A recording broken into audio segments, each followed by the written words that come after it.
We all like to believe we have a finely tuned radar for danger. We look at the victims in horror movies and scoff, pointing out every red flag they blindly march past. But in the real world, when you are desperate, your mind has a funny way of turning red flags into green lights. My name is Arthur Pendelton. In the winter of 1978, I was 34 years old, living out of a cramped, damp apartment in Syracuse, New York. The economy was suffocating. Inflation was skyrocketing. The energy crisis had everyone on edge, and the independent real estate market was turning into a bloodbath. I was drowning in debt. I had taken out a high-interest predatory loan to flip a small duplex over in Rochester, only to find out the foundation was completely cracked. I lost everything on that deal. I was weeks away from bankruptcy, staring down the barrel of financial ruin. When you are that desperate, you stop looking for good investments. You start looking for miracles. It was a Tuesday afternoon when the miracle arrived on my desk. Came in a plain manila envelope with no return address, just a typed slip of paper inside. It looked like a foreclosure listing, but it hadn't gone through the standard county MLS channels yet. Property ID, 1978 Willow. Location, outskirts of Oakhaven, New York, Route 9. Structure, 3-story Victorian estate, built 1894, 5 acres wooded lot. Condition, as is, immediate sale required. Asking price, $12,000, cash deposit preferred. I stared at the numbers. $12,000 in 1978 was still cheap, but for a 3-story Victorian with 5 acres of land, it was practically free. Even in total disrepair, the timber alone on that land was worth more than 12 grand. A property like that should have commanded at least $85,000 on the open market, even with a collapsed roof. I picked up my heavy rotary desk phone and dialed the number printed at the bottom of the slip. The line clicked twice. No ringing, just an immediate heavy silence on the other end. "Hello," I said, pulling a notepad closer to me. "I'm calling about the listing on Willow Road near Oakhaven." For a long 3 seconds, there was nothing but a strange, rhythmic static. It didn't sound like standard telephone line interference. It sounded like someone breathing wetly into the receiver, very close to the microphone. Then, a voice replied. It was a voice I will never forget until the day I die. It was impossibly raspy, unnaturally slow, and completely devoid of any human warmth or salesman energy. It sounded like a throat that hadn't been cleared in decades. "Arthur," the voice said. My hand froze over my notepad. I hadn't given him my name. Who is this?" I asked, a sudden prickle of cold sweat forming at the base of my neck. "The name is Vance," the voice rasped, ignoring my question entirely. "I am the sole representative for the property. Do you have the capital, Arthur? Do you have the cash? I can secure the funds if the inspection checks out," I stammered, trying to regain my professional footing. "I'd like to schedule a walkthrough, perhaps this Friday morning." "No," Vance cut in sharply. His voice suddenly dropped an octave, becoming incredibly rigid. "No daylight viewings. I am a busy man. If you want the property before the corporate firms bid on it, you meet me there tonight. 6 p.m. Bring a cash deposit of $5,000 if you want to lock it in. If you are late, the offer is dead. Tonight? At 6? It'll be dark by then, Mr. Vance. I can't properly inspect a foundation or check the roofing in the dark," I argued. "Take it or leave it, Arthur. The house is waiting." The line went dead. A harsh, continuous dial tone filled my ear. I sat there in the dim light of my office, looking at my bank statement. I had exactly $5,800 left to my name. If I took $5,000 out, I was gambling my entire life on a single roll of the dice.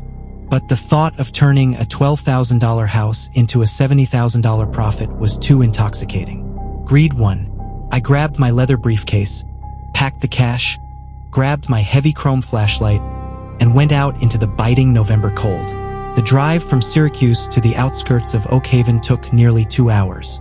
As I left the main highway and turned onto Route 9, civilization began to rapidly disintegrate. In the late 1970s, this part of upstate New York was incredibly isolated. There were no commercial strip malls, no brightly lit gas stations, just endless miles of dense, black pine trees pressing tightly against the edges of the narrow asphalt road.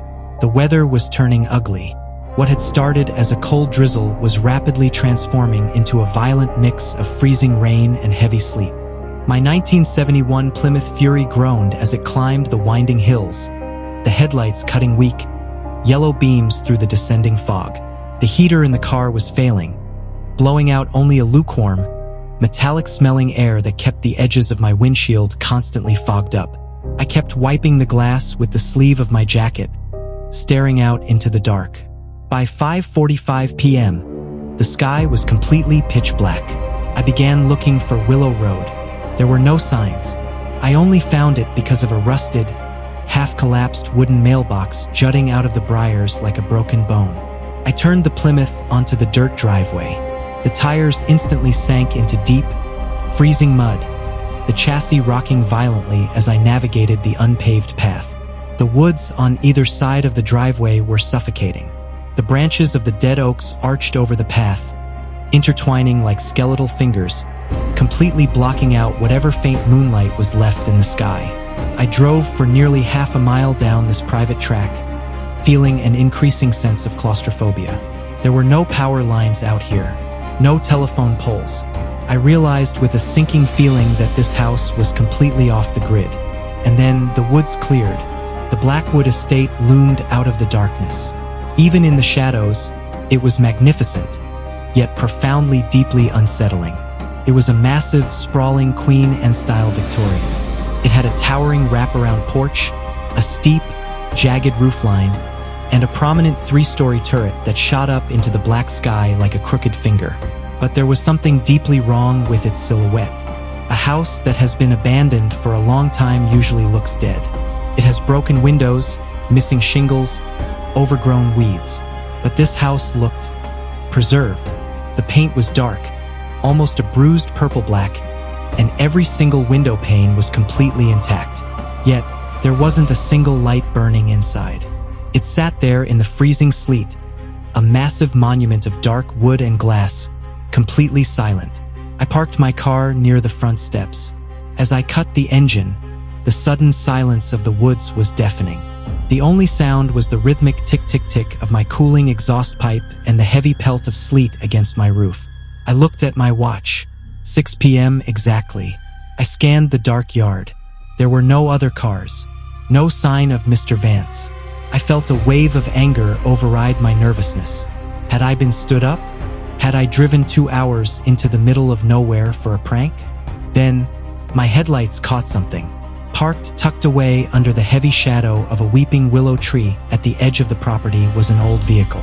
It was a rusted, midnight blue 1968 Ford sedan. The windows were entirely tinted or covered from the inside with thick black fabric.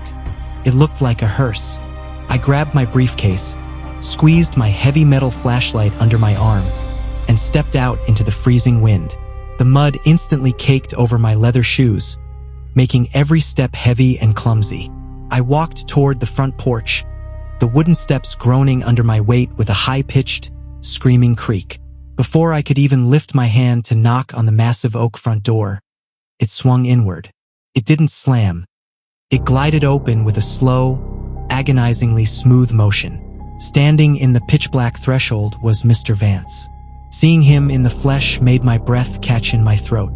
The weak beam of my flashlight caught his figure, and my survival instincts immediately started screaming at me to turn around and run. He was unnaturally tall, easily 6'6", but so violently thin that his clothes hung off him like rags on a scarecrow. He wore a heavy, stained, wool trench coat that looked like it hadn't been washed in years.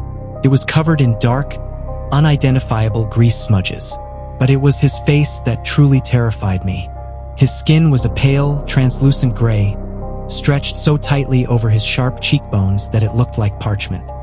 His hair was wispy, long, and matted to his forehead with sweat, despite the freezing temperature.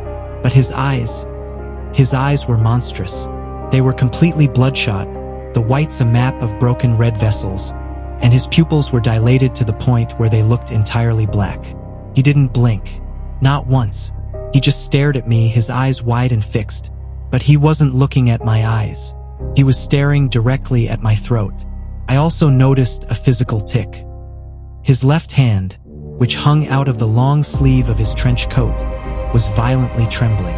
It wasn't a standard shudder from the cold. It was an erratic, muscular twitch that caused his long, yellowed fingernails to tap rhythmically against the leather of his trousers. Tap, tap, tap, tap. "Arthur," he rasped. The smell that rolled off him was overpowering. It wasn't just old dust or body odor. It was a sweet, chemical, sickly smell, like formaldehyde mixed with rotting copper. It was the distinct smell of an open grave. "Mr. Vance," I said, my voice shaking slightly as I tried to maintain a professional demeanor. "Good evening. Terrible weather out there. Shall we step inside? The house is waiting," he repeated mechanically. He stepped backward into the darkness of the foyer, inviting me in. As soon as I crossed the threshold, the heavy oak door slammed shut behind me with a force that rattled the glass transoms above. The lock clicked into place with a heavy, metallic thud. The interior of the house was a deep, oppressive vacuum of cold. It felt even colder inside than it did out in the storm. I clicked on my flashlight, sweeping the beam across the grand foyer. The architecture was breathtaking, but the atmosphere was suffocating. The air was incredibly thick, heavy with dust that danced in the yellow beam of my light. "The house has remained unchanged for many years," Vance whispered from the shadows behind me.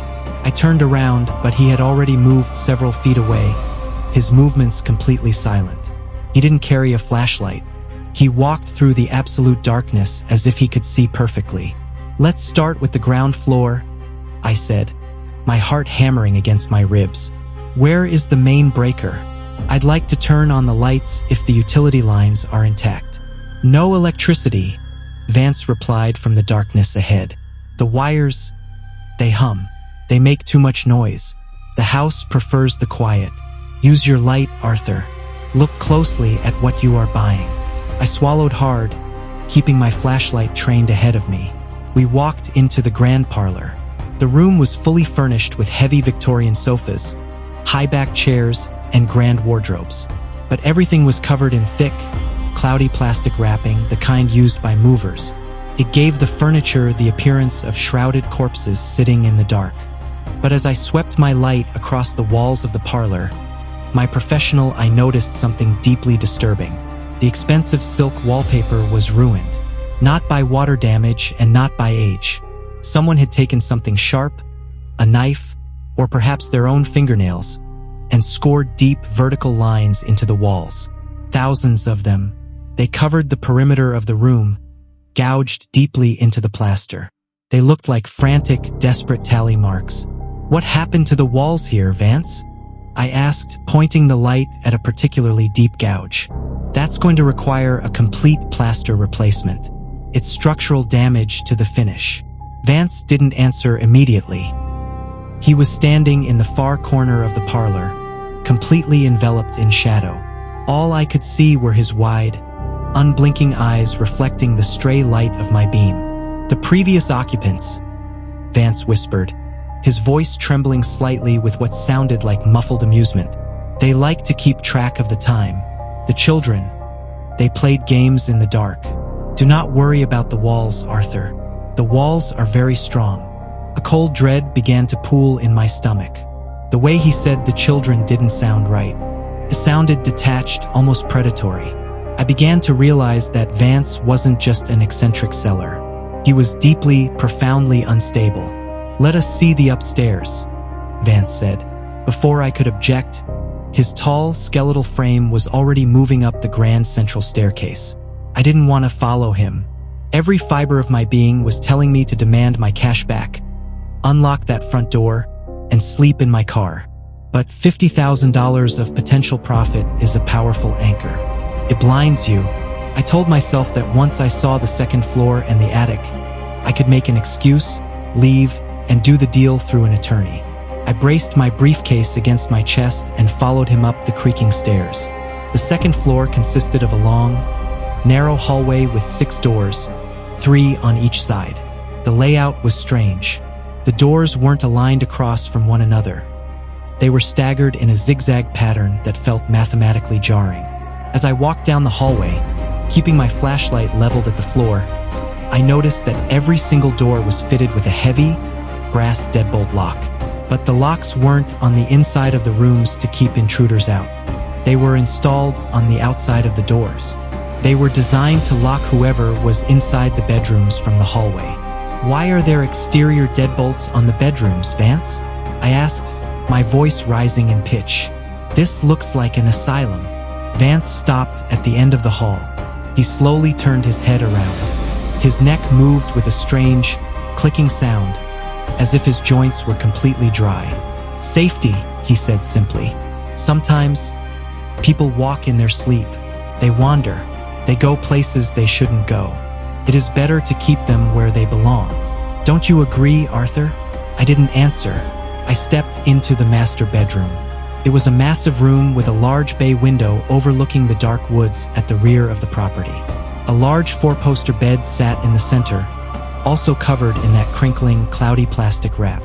I walked over to the window to inspect the casing for rot.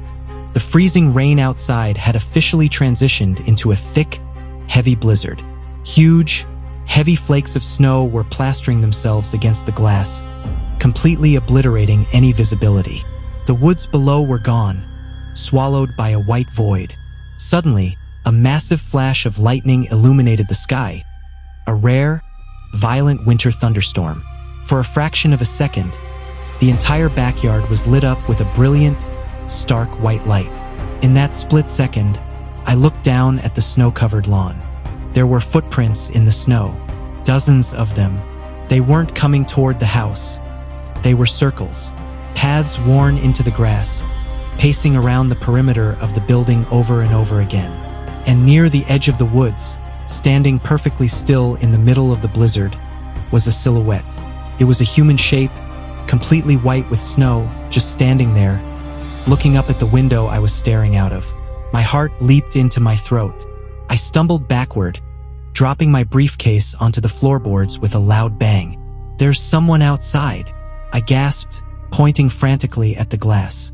"Vance. There's someone out in the yard standing in the storm." Vance didn't move. He didn't even look out the window. He just stood by the bedroom door, his trembling left hand tapping against his coat. Tap, tap, tap, tap. "The storm brings many things out of the woods, Arthur," he said, his voice entirely flat, entirely unbothered. "They do not matter. What matters is the contract. Do you have the deposit?" I looked at Vance, then down at my briefcase. The absolute isolation of this place hit me like a physical blow. I was miles from the nearest town. The roads were covered in snow.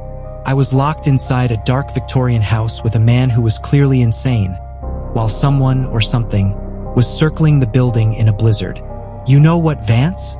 I said, my voice shaking uncontrollably as I picked up my briefcase. "It's too dark.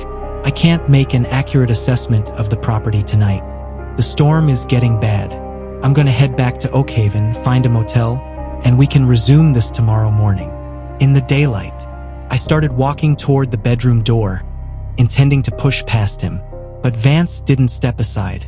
He moved his massive, skeletal frame directly into the center of the doorway, completely blocking my exit. His wide, bloodshot eyes narrowed slightly, and the violent twitching in his left hand suddenly stopped. "You cannot leave, Arthur," he whispered. "Excuse me," I said, tightening my grip on my heavy metal flashlight, preparing to use it as a weapon if necessary. "Step aside, Vance. I am leaving." Vance raised a long, bony arm and pointed toward the window. "Look at the road, Arthur. Look at the driveway, the bridge over the creek at the entrance. It floods when the ice breaks. The mud is deep. Your little sedan will sink to its axles before you reach the blacktop. You will freeze to death in the woods." He took a slow step toward me. The copper and formaldehyde smell off him became deafeningly loud. "The storm will pass by dawn," Vance said, his voice returning to that horrific, smooth cadence. "The master bedroom is safe. The bed is soft. Stay the night, Arthur. Sleep. We will sign the papers in the morning. I insist. I looked past him into the pitch-black hallway. I looked at the heavy brass locks on the outside of the doors. Then I looked out the window at the roaring blizzard. He was right about one thing. My Plymouth Fury was a heavy, rear-wheel drive boat. If I tried to navigate that half-mile mud track in a blinding snowstorm, I would absolutely get stuck. And out here, without a jacket meant for sub-zero temperatures, hypothermia would kill me in an hour. I was trapped. "Fine," I said, trying to sound confident. "I'll stay until dawn, but I'm keeping the door locked from the inside." Vance's face split into that wide, unnatural, toothy grin. "Of course, Arthur. Sleep well. I will be downstairs in the basement. I have a lot of cleaning up to do. I don't like to be interrupted when I work." He turned and walked down the staggered hallway. I stood in the doorway, watching his tall shadow get swallowed by the dark. A few moments later, the heavy thud of his footsteps echoed up from the ground floor. Then the distinct, distant creak, slam of the basement door. The first thing I did was check the door. To my horror, there was no lock on the inside of the room. The heavy brass deadbolt was purely on the hallway side. The only thing holding the door shut from my side was a simple brass latch. I dragged a heavy, oak dresser across the floorboards. The wood screamed against the floor, a sound that felt dangerously loud in the dead silence of the house. I wedged the top of the dresser firmly under the doorknob, creating a makeshift barricade. If anyone tried to push the door open from the hall, they would have to push through 300 pounds of solid oak. I walked over to the bed, ripped off the heavy plastic wrapping, and sat down. I kept my heavy winter coat zipped up to my chin. I kept my flashlight in my right hand, resting it on my knee. My briefcase full of cash sat tightly between my feet. I checked my watch. 11:14 p.m. 7 hours until dawn. Just 7 hours. I tried to rationalize everything. Vance was just an eccentric, deeply weird old man who lived in isolation. The silhouette I saw in the yard was probably just a trick of the lightning, a strange configuration of branches or a dead tree covered in snow. The footprints were probably Vance's own tracks from earlier in the day. I was letting my financial stress and the spooky atmosphere of an old Victorian house turn me into a paranoid child. But then, around 12:30 a.m., the sounds began. It started with a low, metallic vibration deep within the walls. It didn't sound like old plumbing. It sounded like a heavy, mechanical wheel spinning at high speed. Whir, whir. Then, from the ground floor directly beneath me, I heard a sound that made my skin crawl. It was the distinct, sharp click-clack of a rotary telephone dial spinning back. Arinclack, arinclack. Someone down there was dialing a number. Over and over again. They would spin the dial, wait a few seconds, hang up the receiver with a loud clack, and then start dialing again. But there were no phone lines out here. The wires outside were completely gone. Who was he calling? Who was he trying to reach in the middle of a blackout, in a blizzard at 1 o'clock in the morning? I sat frozen on the edge of the bed, my eyes locked on the barricaded door. Then the dialing stopped. A heavy, absolute silence fell over the house again. The wind outside seemed to die down, reducing the world to an agonizing, quiet vacuum. Thump. My head snapped up toward the ceiling. The sound came from the attic directly above my head. It wasn't a footprint. It sounded like something heavy and soft hitting the floorboards, like a sack of wet laundry being dropped from a height. Drag, tap, drag, tap. Something was moving across the attic floor. It was a slow, uneven gait. It sounded like a person dragging a completely paralyzed leg behind them, followed by the sharp, distinct tap of a cane or a bone hitting the wood. Drag, tap, drag, tap.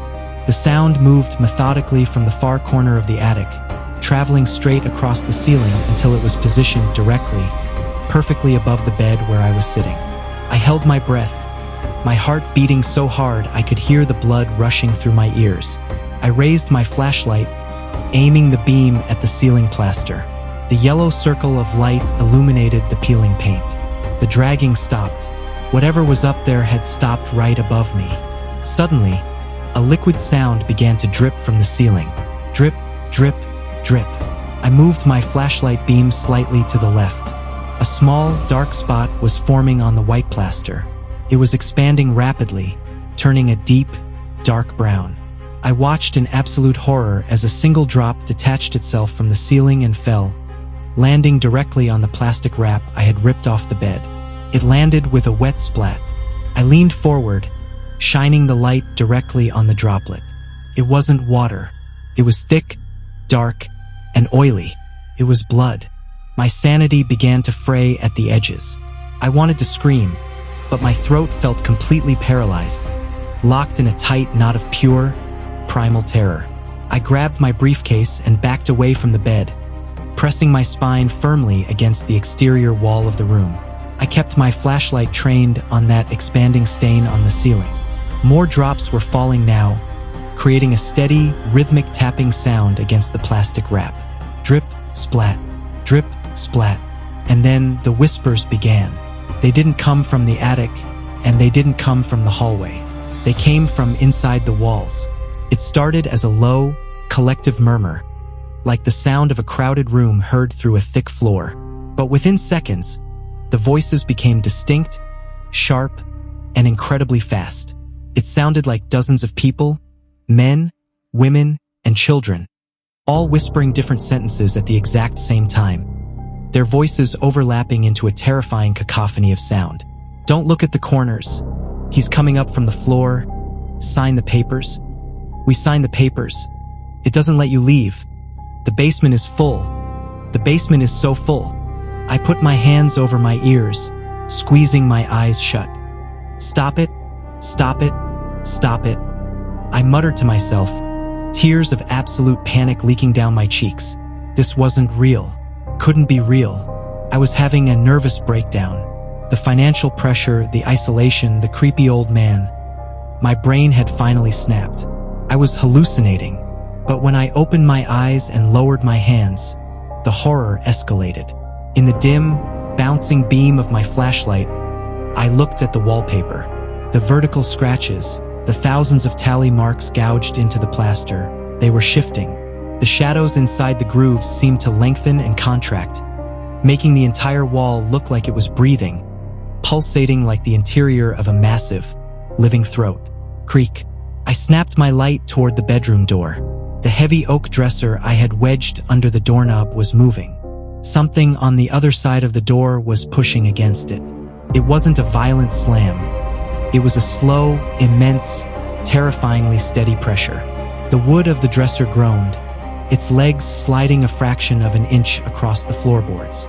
Slee-eyed, "Vance!" I screamed, my voice cracking into a desperate shriek. "Vance, stop it. I have a gun. I will shoot you, I swear to God." I was lying. I didn't have a gun. I had nothing but a heavy flashlight and a briefcase full of useless paper money. The pressure on the door stopped. The dresser became still again. For a long, agonizing minute, there was absolute silence. The whispers in the walls died down to a faint, background hiss, like the sound of static on an old television. Then, a sound came from right on the other side of the door. Someone had pressed their face completely against the wood. I could hear the wet, sticky sound of skin sliding against the old varnish.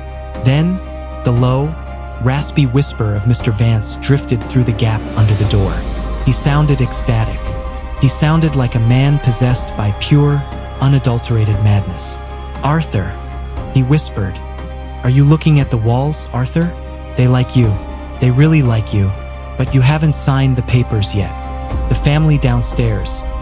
They want to meet the new owner. They've been waiting since 1972. Come down to the basement, Arthur. It's so warm down here. Let's sign the contract." Behind the door, I heard a sharp, metallic sound. It was the sound of metal scraping against metal. A blade. He was dragging a large, heavy blade along the floorboards of the hallway. Scrape, scrape, scrape.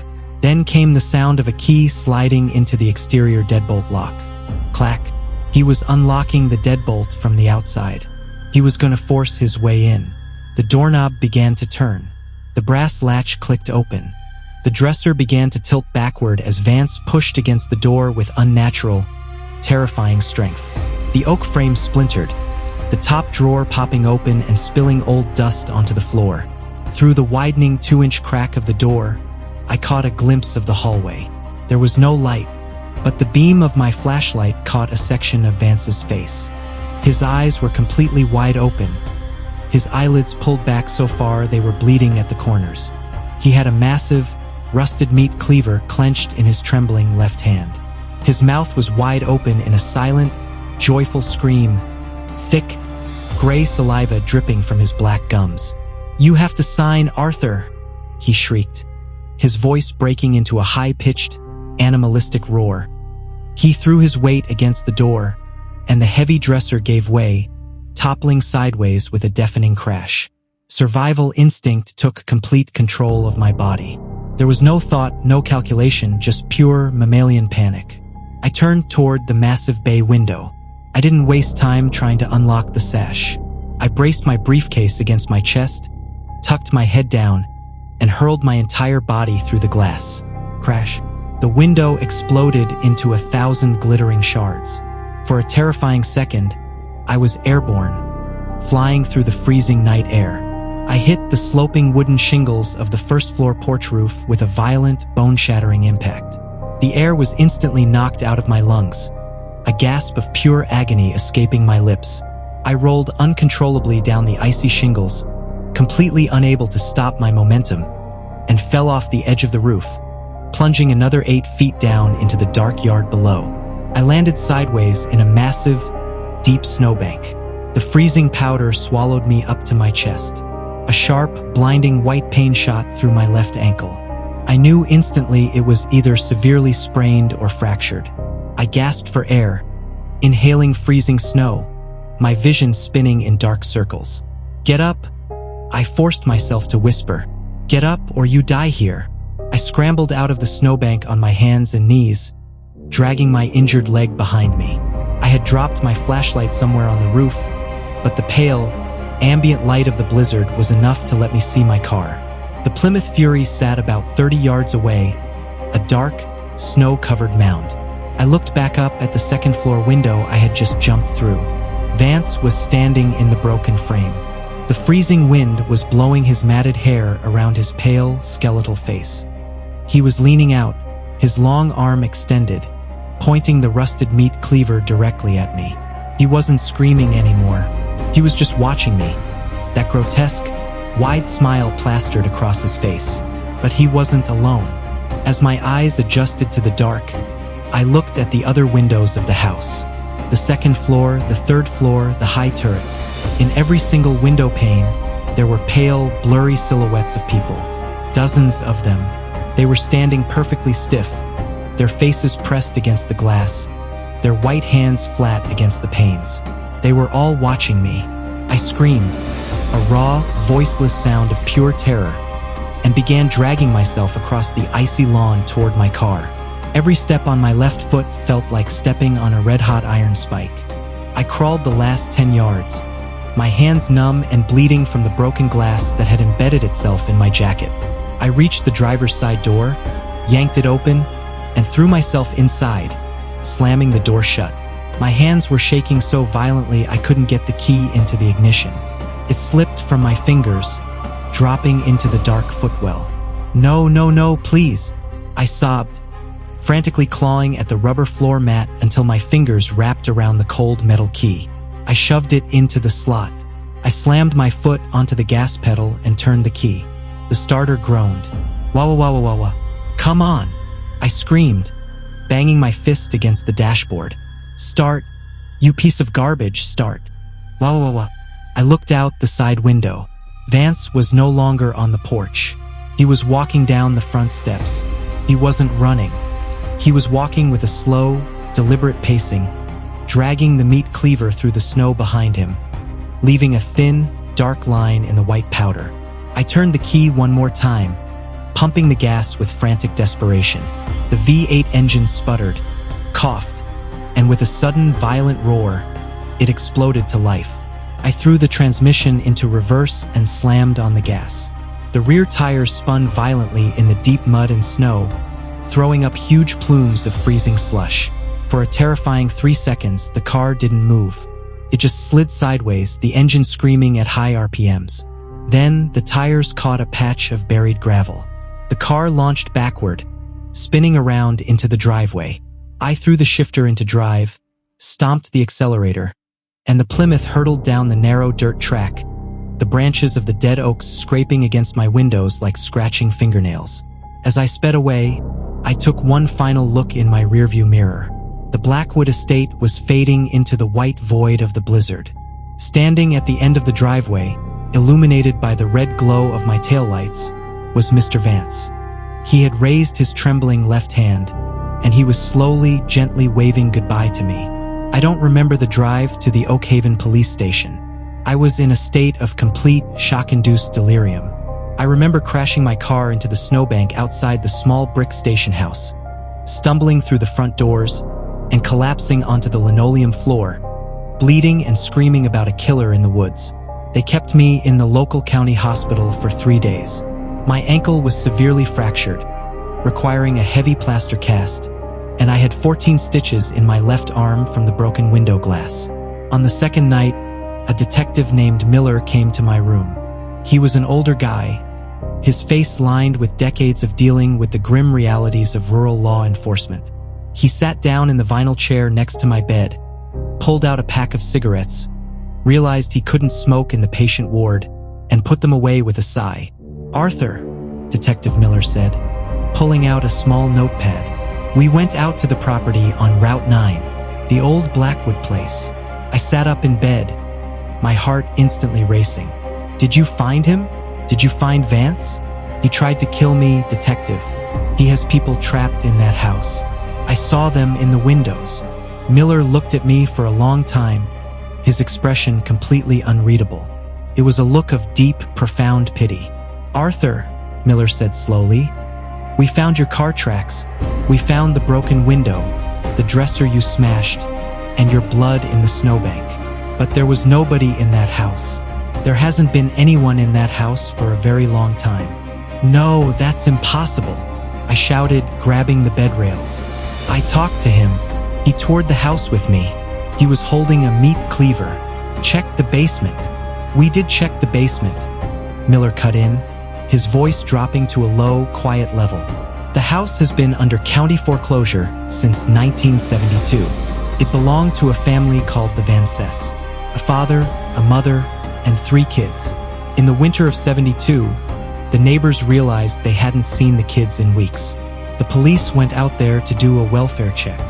Miller leaned forward, resting his elbows on his knees. "They found the mother and the 3 children downstairs in the basement.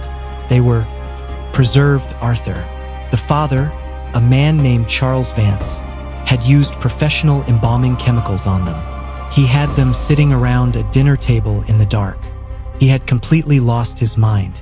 He told the arresting officers that the house was too expensive, and he had to secure a deposit to keep it." A cold, dead void opened up in my chest. Where is Charles Vance now?" I whispered. Miller pulled a yellowed newspaper clipping out of his notepad and laid it on my overbed table. It was an obituary from 1975. "Charles Vance died in the Mid-Hudson Forensic Psychiatric Hospital 3 years ago," Miller said.